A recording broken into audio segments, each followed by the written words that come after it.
cuando el migrante pierde su cultura de origen y adopta la nueva cultura.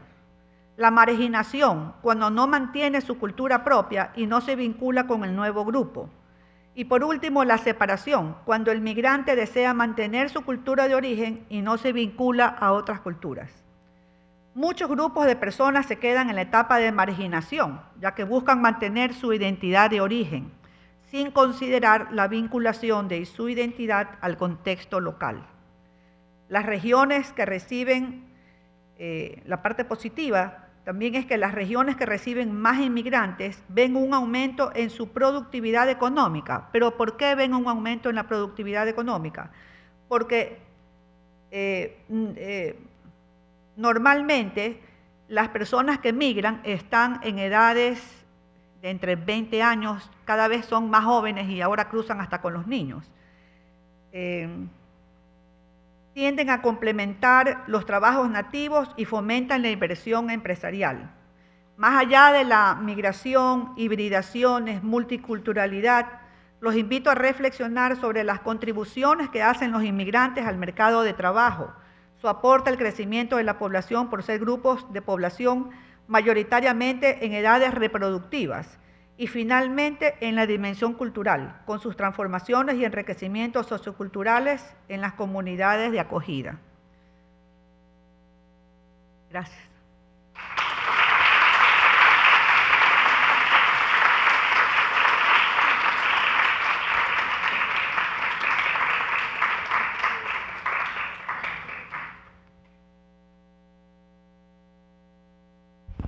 Muchas gracias, doctora Quintana, por su intervención enfocada a la sociología. Hemos llegado al final de este evento y damos por inaugurado el Festival La Pieza Edición 2023. Muchas gracias por asistir a todos los presentes, autoridades, profesores, alumnos e instituciones invitadas.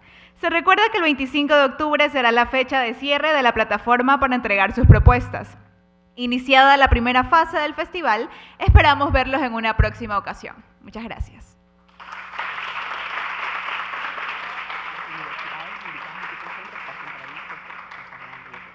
Las universidades invitadas, por favor, pueden acercarse para tomar una foto.